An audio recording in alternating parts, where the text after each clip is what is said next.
Bismillahirrahmanirrahim.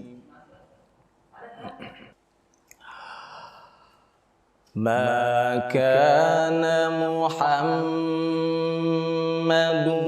aba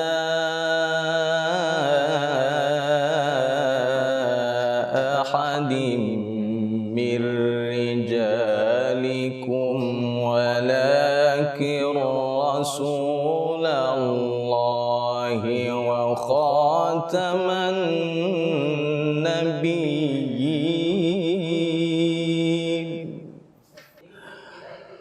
wa kana Allahu bikulli syai'in alima.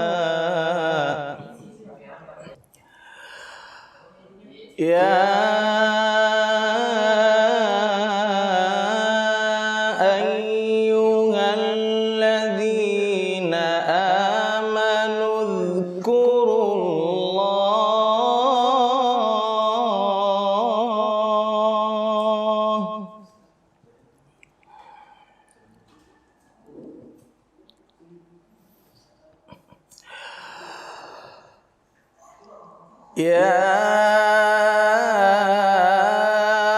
ayyuhalladzina amanu dzkurullaha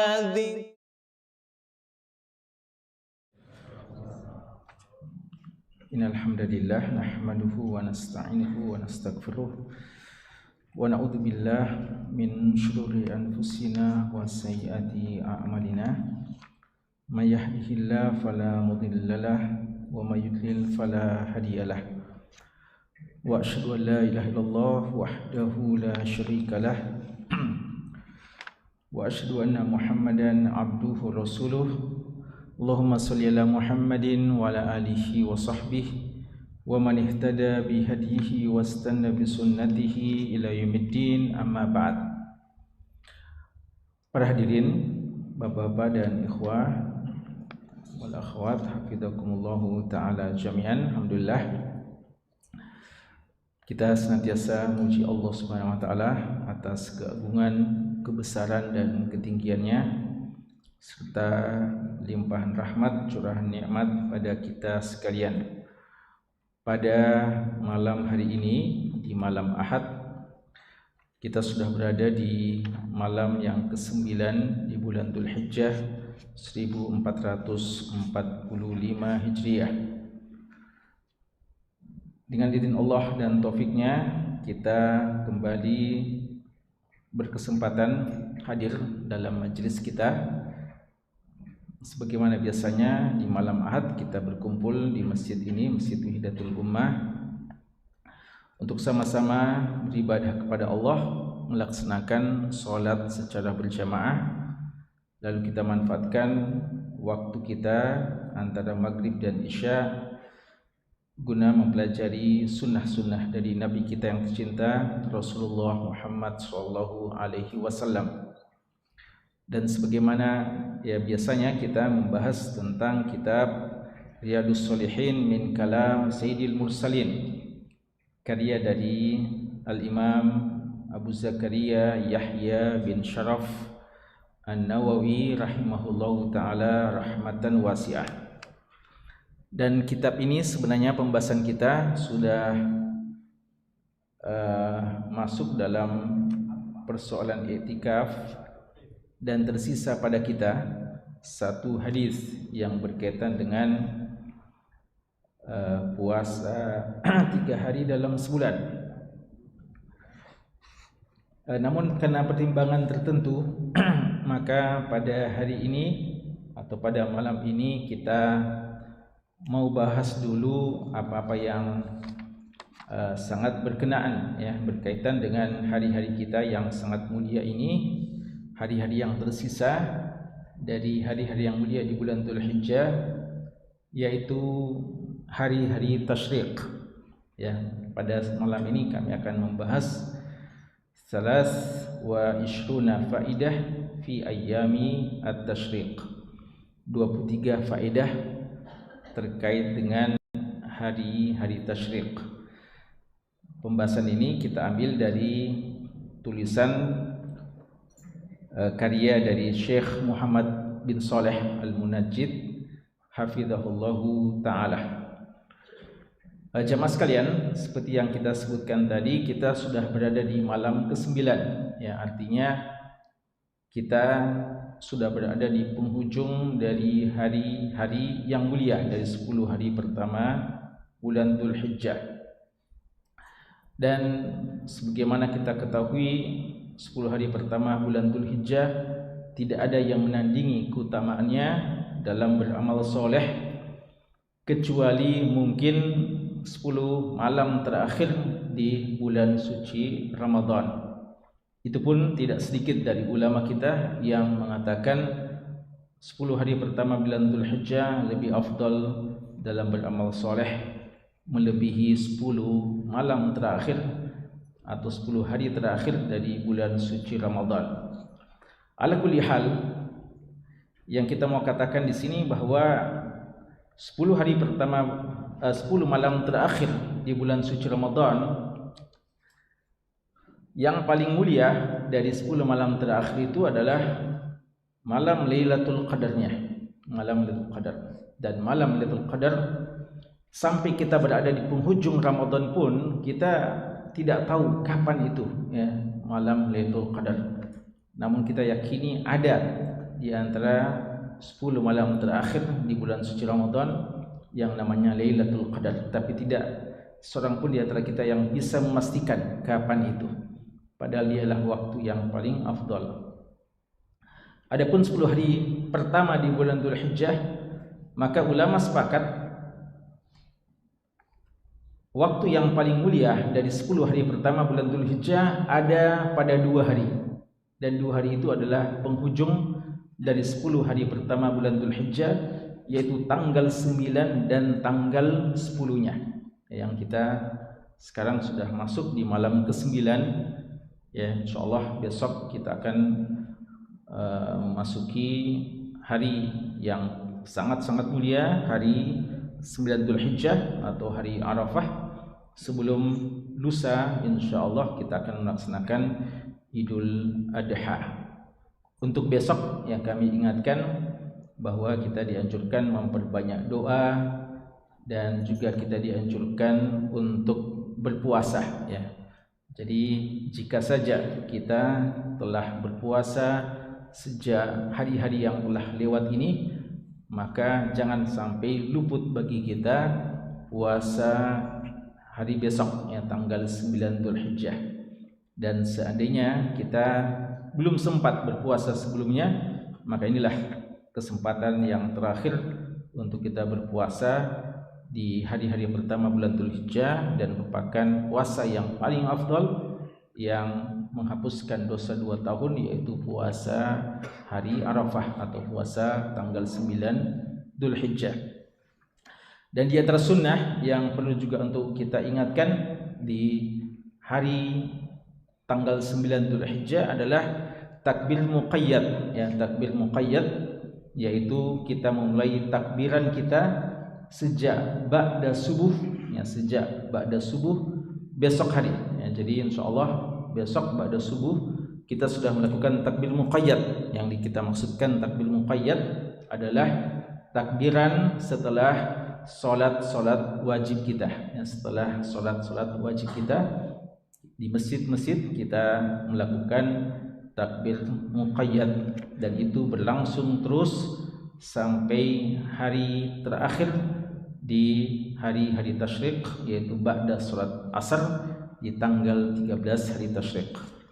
Hal-hal yang terkait dengan hari Arafah telah kami bahas 55 faedah terkait hari Arafah di 2 pertemuan, di malam Rabu, ya, di Istiba.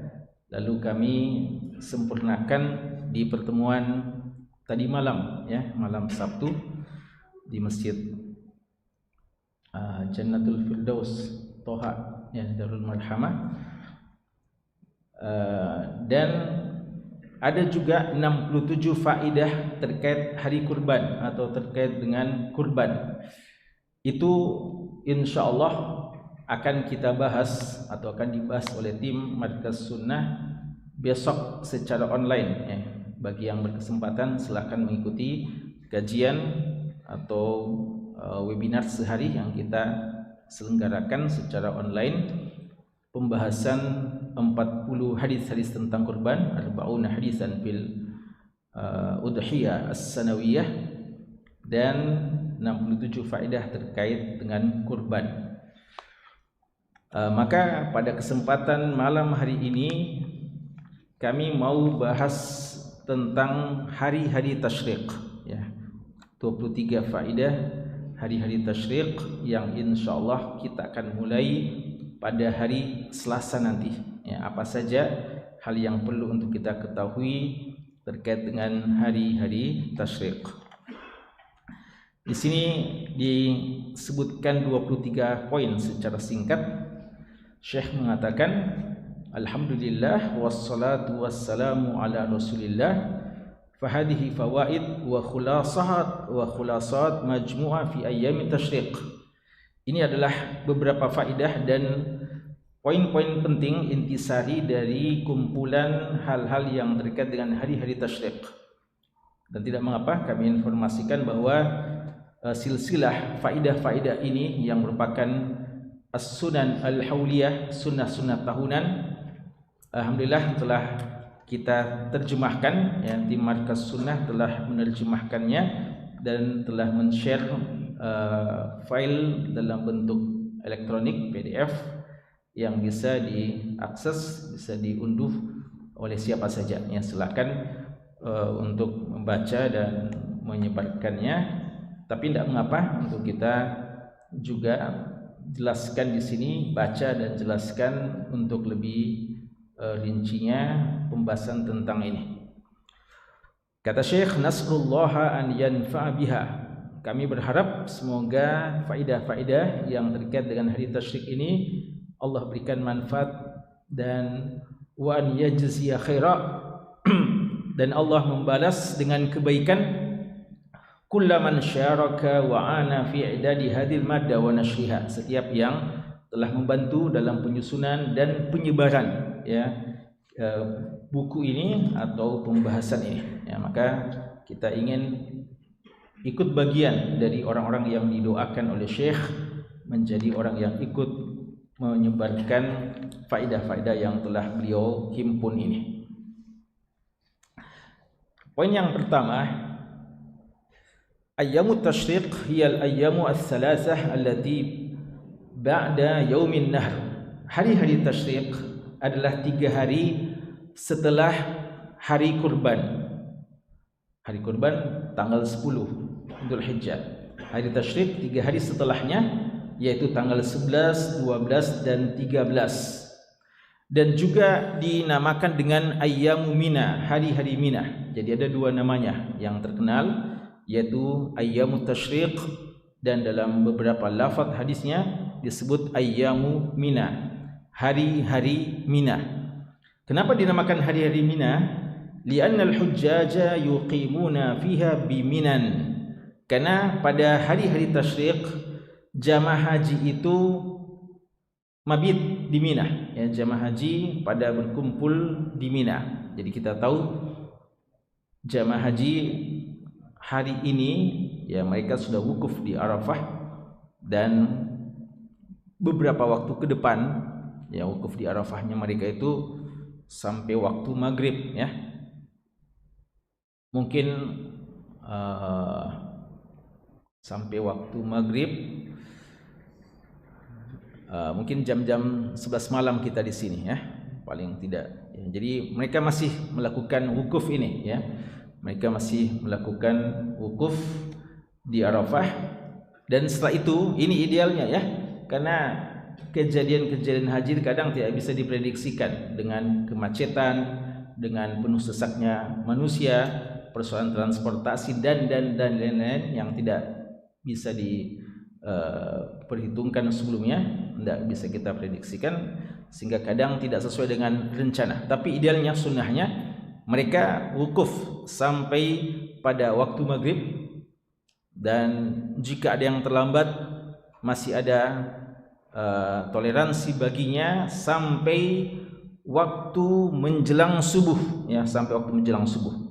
Kapan nanti mereka setelah subuh baru sampai ke Arafah, ya, maka tidak ada haji baginya, ya. Jadi seandainya ada jamaah haji yang sudah lama di sana dan melaksanakan berbagai macam ibadah haji sebelumnya, yang mulai hari tarwiyah kemarin, ya, sampai sekarang mau ke Arafah, lalu ada halangan-halangan sampai nanti ba'da subuh waktu di sana baru mereka tiba, maka tidak ada haji baginya, luput bagi dia haji, karena inti dari haji adalah Arafah dan waktu toleransinya cuma sampai waktu subuh. Sebenarnya idealnya mereka wukuf cuma sampai maghrib saja, Setelah itu mereka bergerak ke Musdalifah dan mabit di Musdalifah idealnya sampai waktu subuh, dan setelah itu mereka bergerak untuk pergi melempar jamrah Aqabah, melakukan Ramyul Jabarat, kemudian mereka menyembelih bagi yang tamattu atau yang qiran, dan mereka tahallul, kemudian tawaf ifadah. Lalu setelah itu tanggal 11 hari tasyrik mereka mulai mabit di Musdalifah, ya, mabit di Mina, dan dinamakan dengan hari-hari Mina. 3 hari atau minimal 2 hari, ya. Faman ta'ajjala fi yawmain fala itsma alaih. Kalau cuma 2 hari tidak berdosa, walaupun afdalnya adalah 3 hari. Wa hiya ayyamu ramil jimar. Apa yang dikerjakan selama 3 hari di Mina?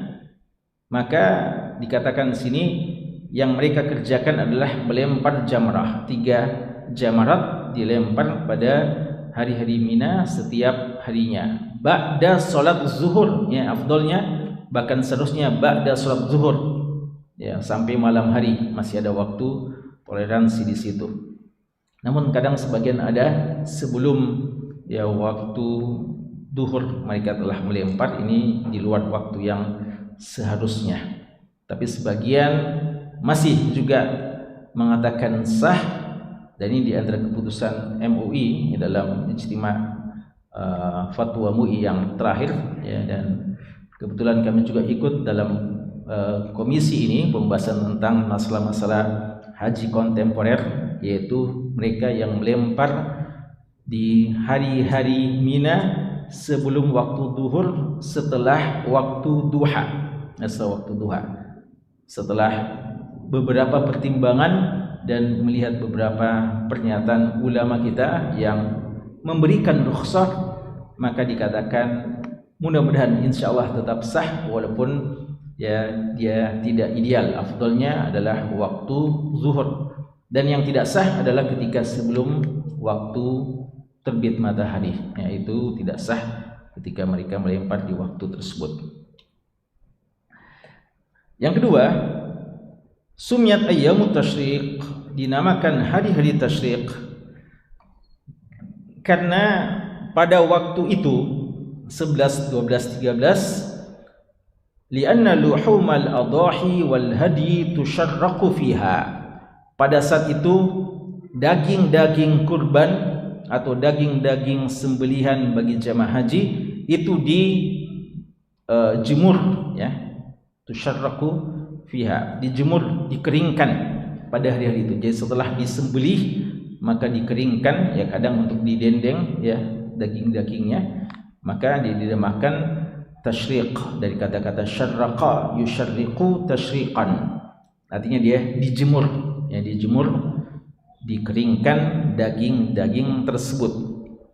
Itu di antara penyebutan namanya. Kalau ada yang bilang tapi hari-hari ini kayaknya tidak ada yang mengamalkan ini, ya. Ada, ya, hari-hari tasyrik orang pada keringkan, ya. Mungkin justru kulkaskan, ya, daging-dagingnya, ya. Dinginkan, bukan mengeringkan. Itu tidak ada masalah, ya, tidak ada masalah. Karena penamaannya pada masa itu, ya, penamaannya pada masa itu sehingga dikenal dengan yang seperti itu. Wa tunsharu fi syarqah ay syams, dan mereka di daging-dagingnya dijemur, dikeringkan di bawah terik matahari.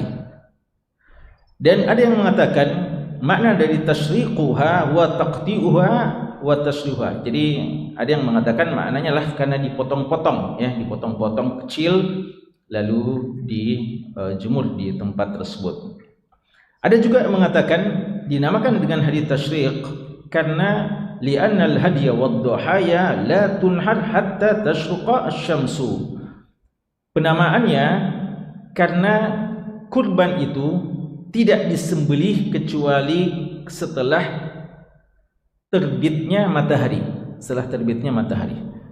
Jadi dinamakan hari tasyriq karena kurban itu tidak boleh disembelih sebelum terbitnya matahari. Artinya di hari kurban sebenarnya. Ya, siapa yang menyembelih kurbannya sebelum waktu kurban, sebelum waktu solat, maka dia telah menyelesaikan waktu yang telah ditetapkan oleh Nabi kita sallallahu alaihi wasallam.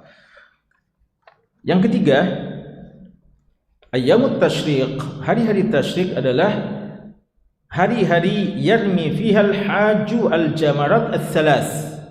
Hari di mana jamaah haji melempar jamarat yang tiga itu, yaitu sugrah, jamarat sugrah yang kecil, wusta yang pertengahan, dan yang ketiga kubra yang juga dinamakan dengan aqabah, ya. Jadi itu hari-hari tasyriq karena tanggal 10-nya cuma satu jamrah yang dilempar, yaitu jamrah aqabah saja. Adapun di hari-hari tasyriq maka kita jamaah haji melempar 3 jamrat, dimulai dengan sugra, lalu ke wusta, kemudian terakhir ke aqabah. Yarmi kulla wahidatin bisab'i hasayatin mutaaqibat.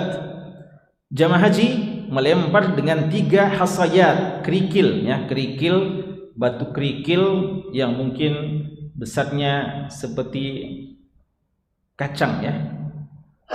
Jadi mungkin seperti satu ruas jari kita, ya, kurang lebih atau lebih kecil sedikit. Tidak kecil sekali, tidak besar sekali, tapi kurang lebih seperti itu. Mutaaqibat, berurutan, ya, 7 kali itu kita lempar secara berurutan. Yukabbiru ma'a kulli hasatin, di mana sunnahnya bagi jamaah haji setiap dia melempar dia bertakbir. Wa yarmiha kulla yaumin ba'da zawal, dan dia melemparnya di setiap hari seperti yang kita sebutkan adalah setelah tergelincir matahari, yaitu di waktu zuhur. Wa yantaddu waqtu rami kulli yaumin ila fajril yaum at-tali, dan ada waktu, ya, toleransinya sampai sebelum masuk subuh hari besoknya. Jadi ini sebenarnya solusi yang terbaik bagi jamaah haji, ya. Jamaah haji kita sayang sekali memilih hal yang tidak afdol, bahkan tidak ada sebagian ulama menganggap tidak sah, yaitu sebelum waktu zuhur, ya, walaupun seperti yang kita sebutkan ketetapan MUI yang terakhir mengatakan dibolehkan, ya, karena pertimbangan khusus, apalagi sebagian tabi'in membolehkan seperti Taus bin Kaisan dan Atha bin Abi Rabah. Tapi tidak sedikit ulama yang tidak membolehkan dan tidak menganggap sah, karena Abdullah bin Umar mengatakan kunna natahayyan fa idza zalati syamsu ramaina. Kami dulu nunggu-nunggu waktu zuhur baru masuk, nanti setelah waktu zuhur masuk ramaina, baru kami melempar. Kata ulama kita, kata-kata kunna natahayyan, menunggu-nunggu, berarti memang itulah waktunya. Seandainya boleh sebelumnya, mereka tidak perlu menunggu-nunggu, ya. Jadi mereka sudah ada, sudah siap di depan jamrah, tapi mereka tunggu sampai waktu zuhur. Begitu datang masuk waktu zuhur baru mereka melempar. Kalau dikatakan ramai banyak orang pada waktu itu, kan boleh ba'da zuhur. Kalau tidak bisa ba'da zuhur, ya ba'da asar. Kalau tidak bisa, masih bisa ba'da maghrib, sampai malam sebelum masuk waktu subuh, ya, di esok harinya. Ini sebenarnya jalan keluar yang lebih bagus ketimbang kita melakukan sebelum waktu zuhur, ya. Ini sebenarnya dikhawatirkan, ya, walaupun sebagian ulama membolehkannya. Dan terlambat itu lebih mendingan daripada sebelum waktu, gitu, ya. Kaidahnya begitu. Mana yang lebih bagus, terlambat? Tidak ada yang bagus sebenarnya, ya, tapi lumayan, ya, bukan lumayan, mendingan, ya, mendingan. Akhaf, terlambat solat ketimbang solat sebelum waktunya. Mana yang mendingan? Ya, terlambat, ya, terlambat. Terlambat masih bisa dia tadarak, ya, dia bisa qadha dari waktunya ketimbang dia solat sebelum waktunya, ya. Karena itu sebenarnya ini, ya, dan ini sempat kami sampaikan, ya, waktu pertemuan komisi sempat kami sampaikan usulan ini. Namun ya tentu saja banyak yang menjadi pembimbing haji, ya, waktu itu, dan mengatakan realitanya, wakilnya di lapangan sangat-sangat sulit untuk semuanya bertumbuk pada waktu tersebut, sehingga solusi sebelum duhur, ya, kemudian bisa jadi solusi tapi tetap tidak ideal, ya, dan seharusnya tetap diusahakan setelah itu. Fayarmi fil yaumil awwal watsani wa bihi tantahi wajibatul hajj.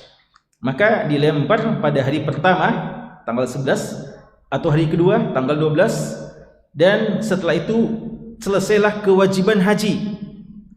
Wa ta'akhur li rami fil yaumis salis afdal. Namun jika mau menunggu pada hari ketiganya, maka itu yang lebih afdal, disempurnakan.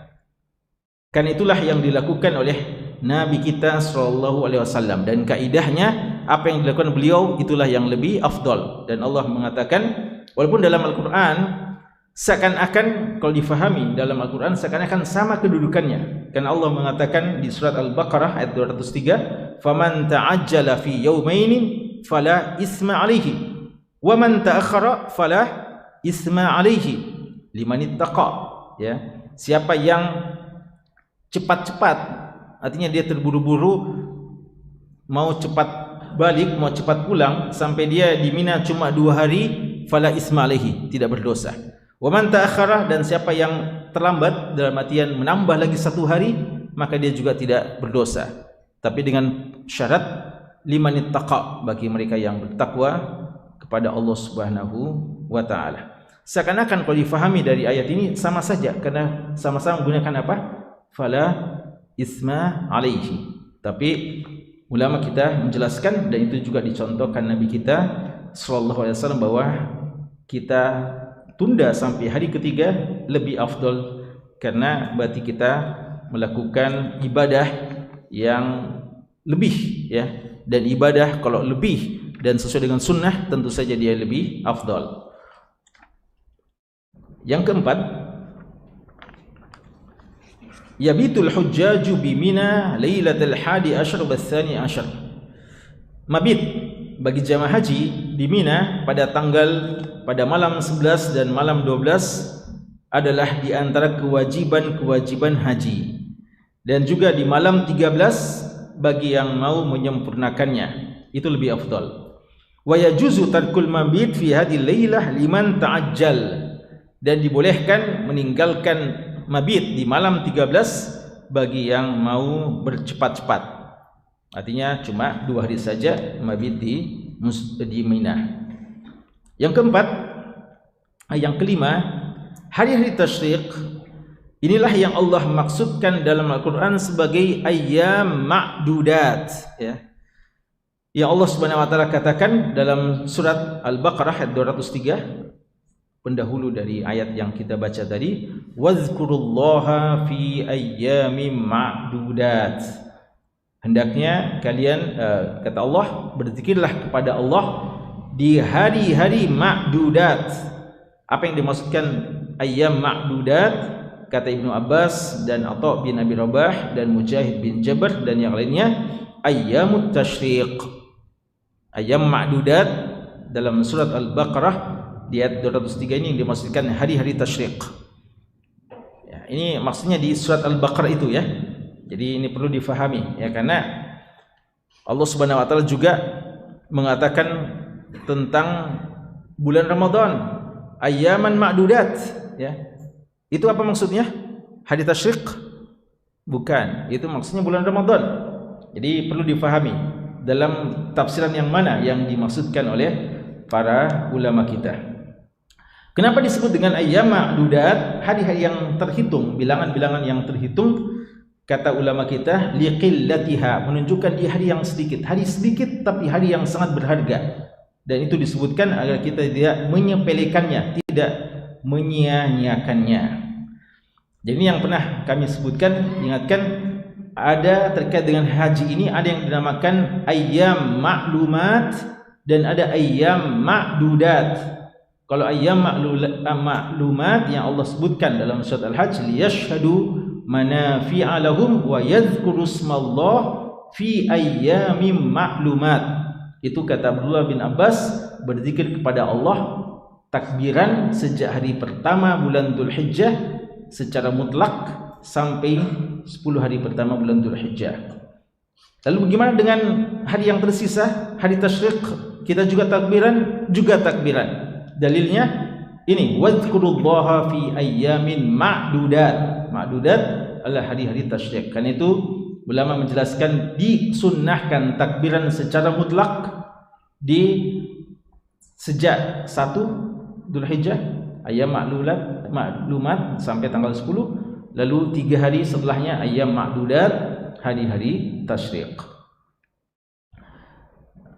Dalam hadis dikatakan, inna a'zamal ayyam 'inda Allah tabaraka wa ta'ala yaumun nahr summa yaumul qarn. Ya, dalam sebuah hadis yang diriwayatkan Imam Abu Daud dan disahihkan oleh Syekh Al-Albani rahimahullah, disebutkan keutamaan hari tasyrik ini, yaitu di antara sesungguhnya hari-hari yang paling agung di sisi Allah adalah hari kurban, dan setelah itu hari qarn. Hari qarn artinya hari ketika orang-orang domisili tinggal di Mina, yaitu hari pertama dari hari-hari tasyrik.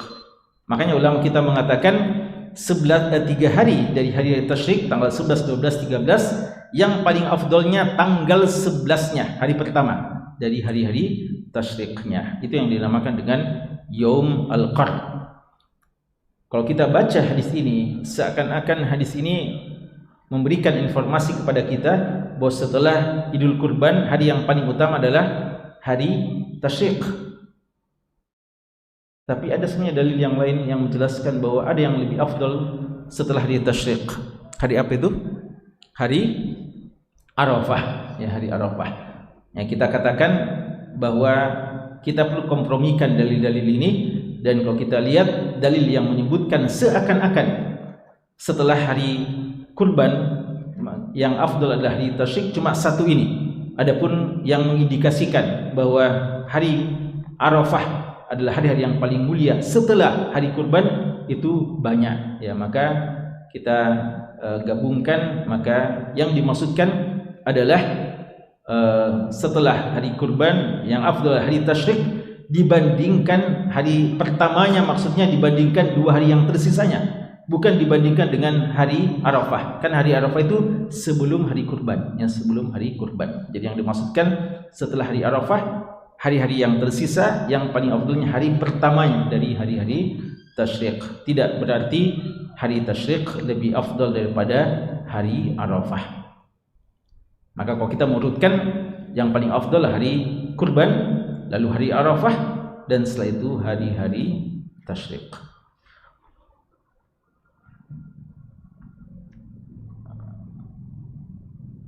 Ya, kemudian yang ketujuh, ayyamut tasyrik, ayyamu id.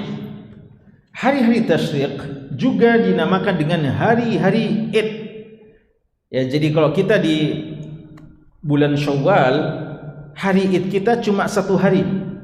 Berapa hari kita lebaran di bulan Syawal? Berapa hari?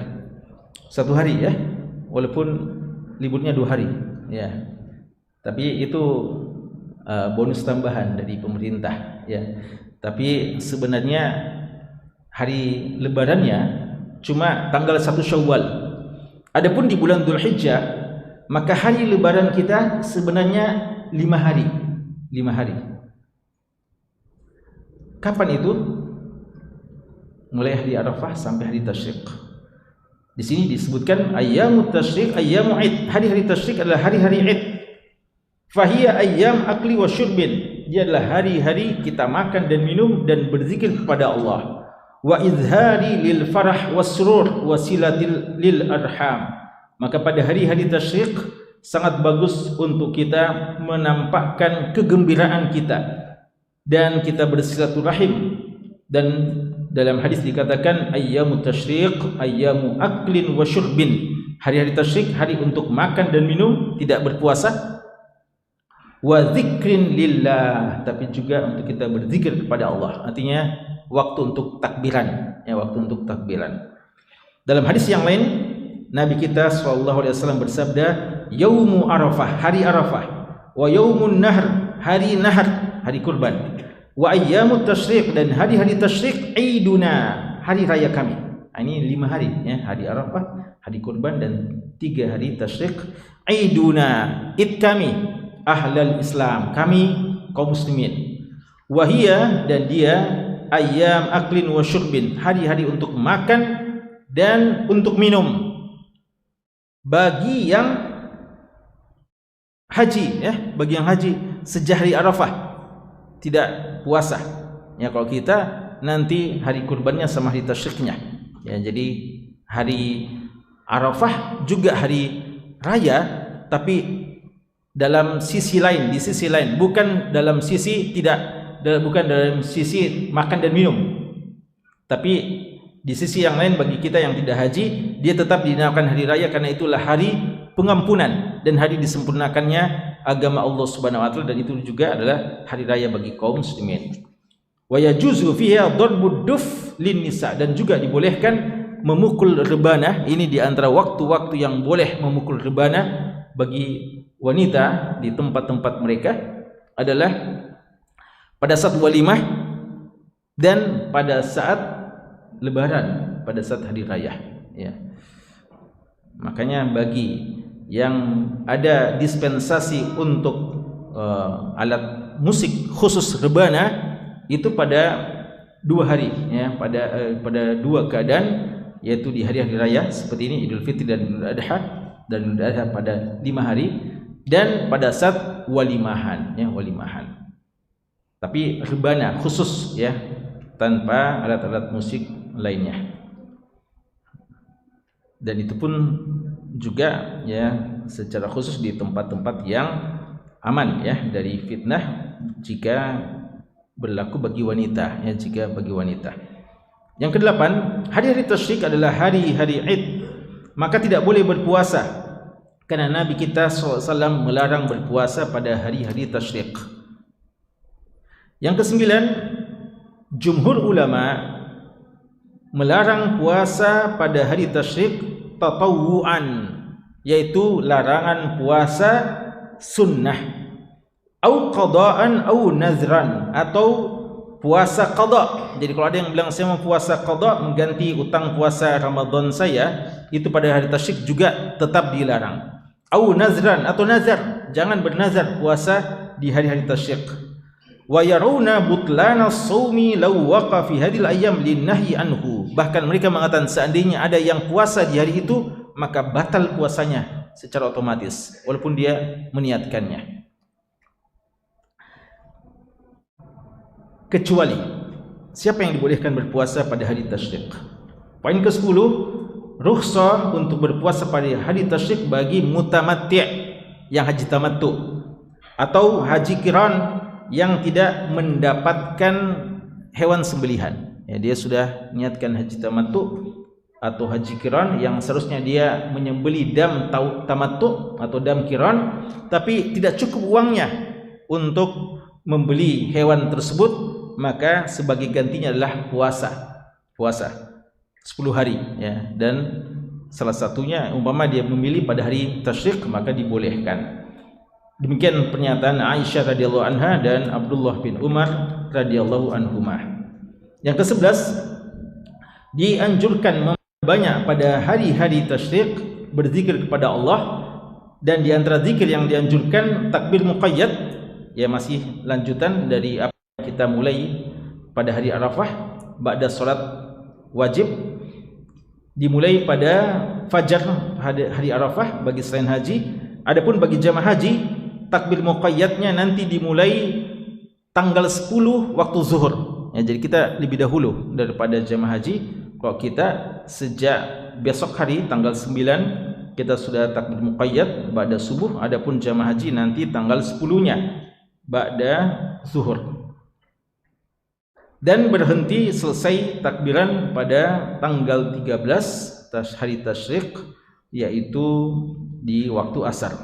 Dan Imam Ahmad mengatakan wahadal qaul ijma'an minas sahabah. Bahkan Imam Ahmad menukil ijma' sahabat. Ya, makanya ada sebagian mengatakan dari mana dalilnya ini? Ya, kalau kita lihat hadis-hadis marfu' tidak kita dapatkan secara persis bahwa Nabi kita sallallahu alaihi wasallam di hari-hari tasyrik dan di hari Arafah menganjurkan untuk takbir muqayyad ba'da salat, ya.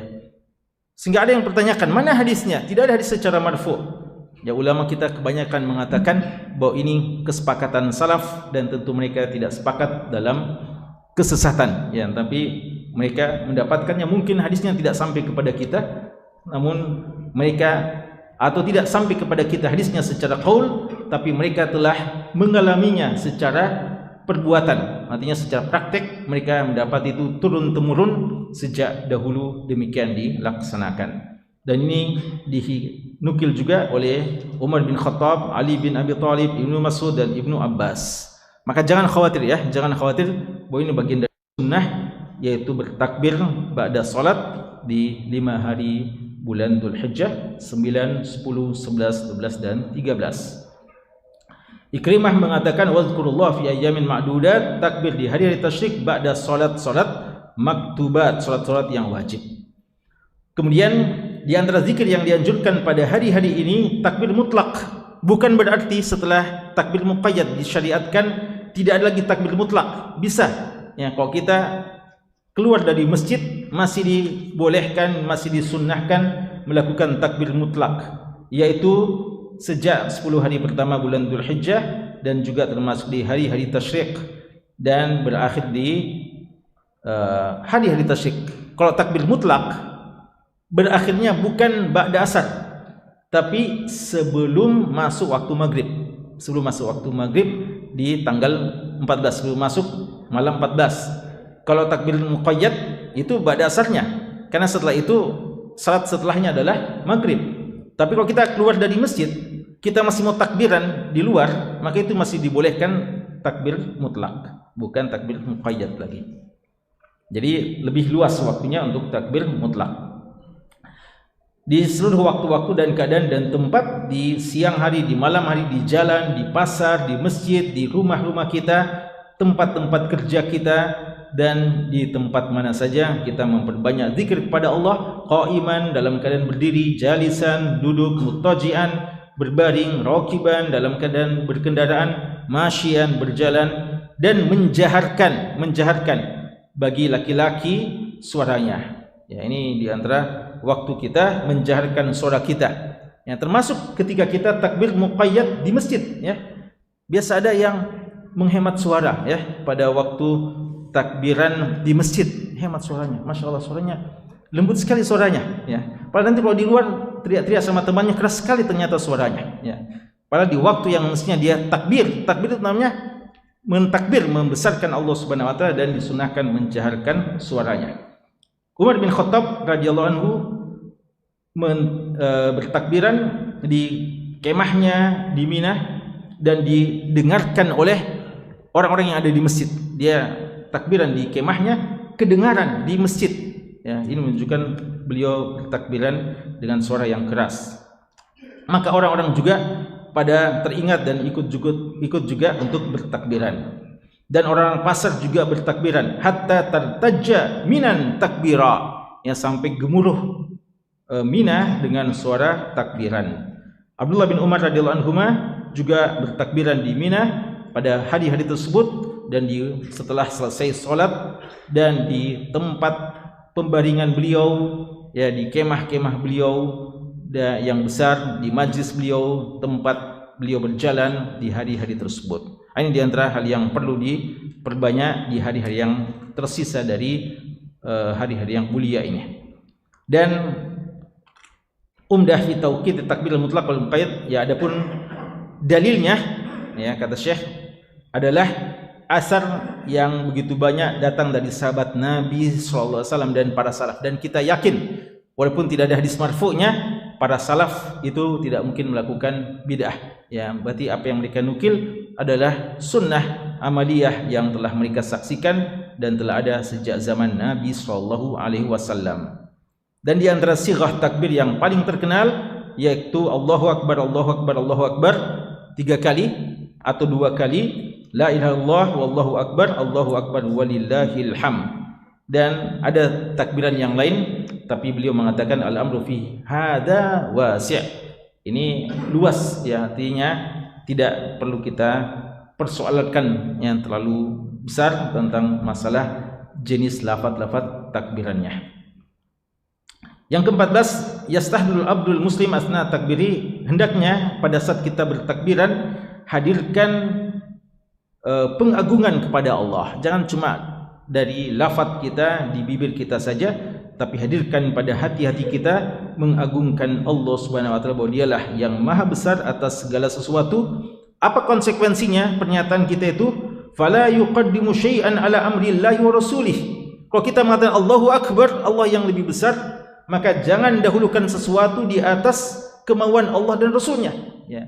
Makanya ketika dikatakan Allahu akbar, ya, di antara makna kenapa azan juga dinamakan Allahu Akbar, agar kita yang sedang beraktivitas dengan semua aktivitas duniawi kita mengatakan semua kerjaan kita yang kecil tinggalkan demi menjawab panggilan Allah yang maha besar, ya. Kalau kita bilang Allahu Akbar, Allahu Akbar, ya kan ada juga, ya, ini juga kadang ada fenomena, ya, fenomena kadang ada orang yang ketika ada panggilan azan pada diam, tidak jawab azan, ya.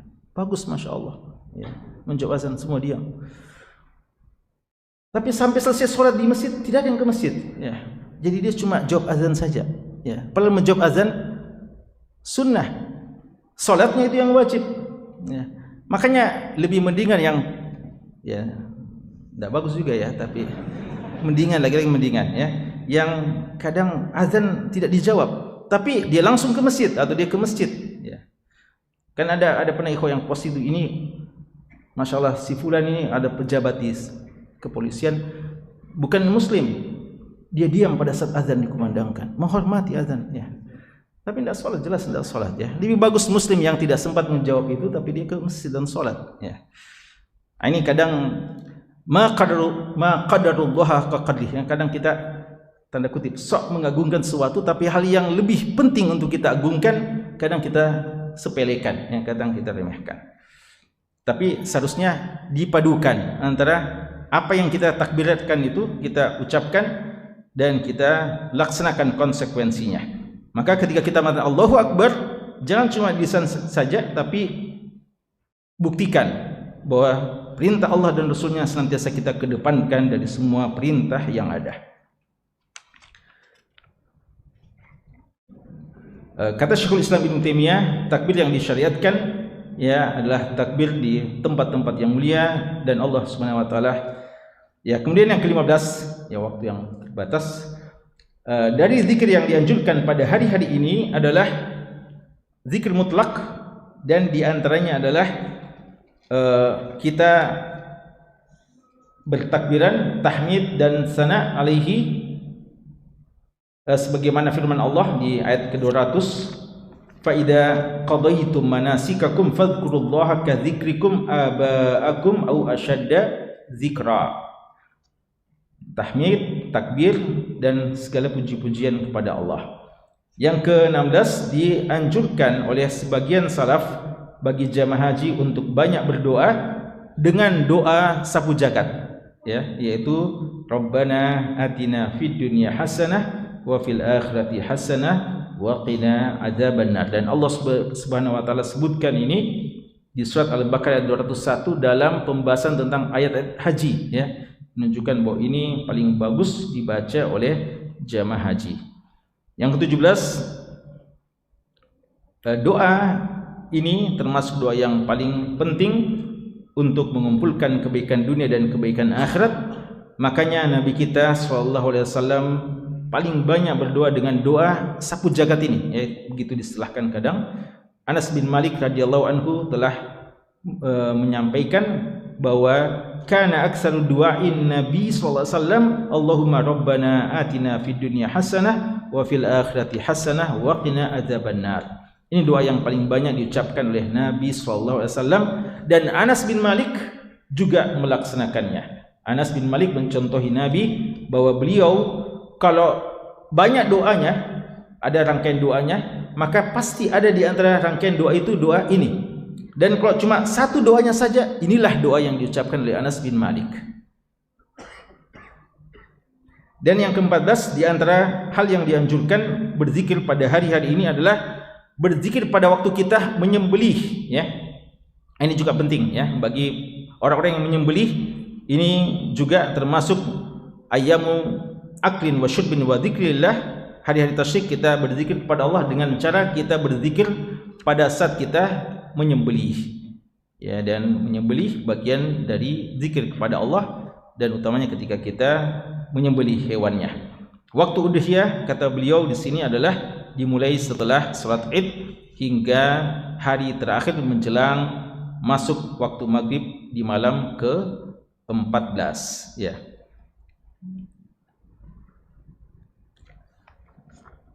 Kemudian di antara zikir yang dianjurkan adalah zikir pada saat kita makan, ya, karena hari tasyrik adalah hari makan minum, maka jangan lupa berzikir pada saat kita makan dan minum. Bagaimana itu? Zikirnya adalah seperti biasa, ya, pada saat kita makan kita membaca basmalah di awalnya dan membaca hamdalah di bagian akhirnya. Dan dalam hadis dikatakan innallaha la yardha 'anil 'abdi an ya'kulal aklah fayahmadahu 'alaiha au yashraba syarbah fayahmaduhu 'alaiha. Allah Subhanahu wa taala ridha kepada hambanya pada saat makan memuji Allah dan pada saat minum juga memuji Allah Subhanahu wa taala. Dan di antara zikir yang dianjurkan pada saat kita selesai makan dan minum, alhamdulillahi hamdan katsira thayyiban mubarakan fi ghaira makfiin wala muwadda' wala mustaghnan anhu rabbana. Itu di antara doa ba'da makan. Atau alhamdulillahilladzi at'amani hadza wa razaqanihi min ghairi haulin minni wala quwwah.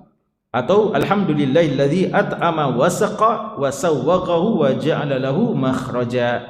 Ini di antara doa-doa yang lebih sahih ketimbang doa yang lebih terkenal, Allahumma alhamdulillahi ladzi at'amani wa saqani wa ja'alani minal muslimin. Itu yang terkenal, tapi itu lemah sanadnya dan apa yang kita baca tadi lebih kuat insyaallah. Termasuk zikir yang dianjurkan adalah zikir pada saat melempar jamrah, dan Nabi kita sallallahu alaihi wasallam mengatakan innama ju'ila tawaf, dia jadikan tawaf lalu sa'i dan melempar jamrah li iqamati dzikrillah, yang kita tawaf dan kita sa'i dan kita melempar jamrah, amalan-amalan fisik, tapi tujuannya sebenarnya adalah untuk menegakkan zikir kepada Allah Subhanahu wa taala. Dan hari-hari tasyrik adalah hari makan dan minum berzikir kepada Allah. Pada saat itu kaum muslimin berkumpul dengan nikmat fisik berupa makanan dan minuman, dan nikmat hati, yaitu hati yang makin dekat kepada Allah dengan banyaknya zikir dan syukur kepada Allah Subhanahu wa taala.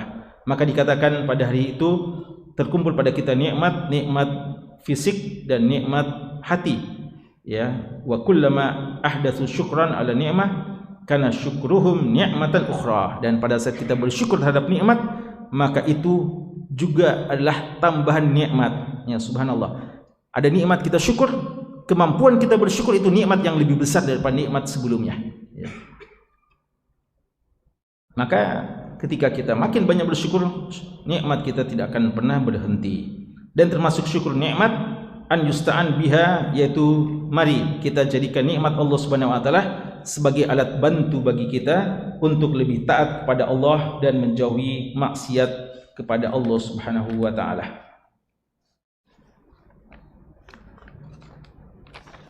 Ya, 23 selesai.